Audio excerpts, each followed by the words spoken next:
Two locations stand out at the festival.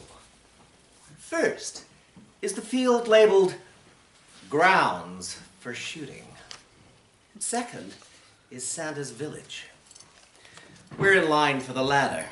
Brennan, my husband, is browsing his smartphone, looking up positions in modern language departments.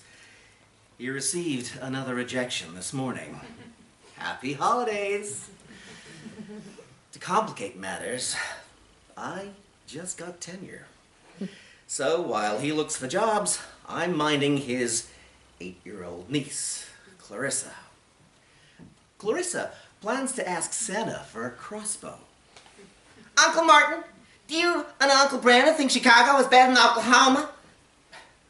I thought we were talking about archery. It's challenging to keep her on one subject. Where does one buy arrows for a crossbow? Mine will shoot boats, but my question was first. Clarissa has a habit of yelling when she speaks. Is Oklahoma better? We don't have festivals like this in Chicago. Clarissa and her mother, Brennan's sister Gail, both delight in uncomfortable conversations. Yesterday, Brandon and I flew into Tulsa. After Gail greeted us, Clarissa announced that she was going to see Santa at the Christmas Guns. Well, that's an idea, I said, thinking I could share her enthusiasm. Then Gail suggested Brandon and I take Clarissa. It would be nice for her to spend time with her two uncles. That's an idea, I said, thinking I could restrain her enthusiasm. But to my surprise, Brennan agreed. He said he'd like to see how welcome two queers would be at his hometown's gun festival. That's an idea. A horrifying one, I thought.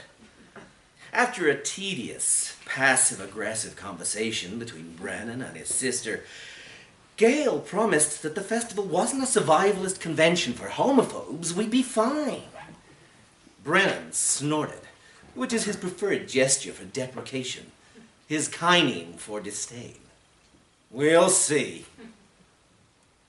Fortunately, his sister has been proved right. Well, she's been proven right so far. Everyone's been hospitable.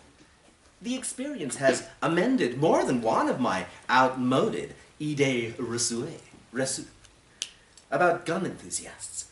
For instance, we met a charming shotgun owner who runs the festival's catfish stand. She spotted me and Brennan as a couple and asked if we were married.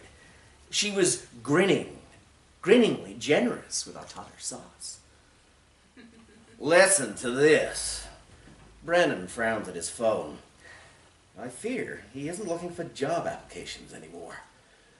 The cloud shoot is a German tradition, originally thought to frighten away evil spirits before Christmas. He ends with a snort. German mein Arsch, he shouts. I hope nobody's listening. He swivels his head from left to right like an owl looking for an argumentative mouse. A mouse who'd reminded him that he was initially looking for university work. No mice here. I suspect he's planning another of his lived culture essays.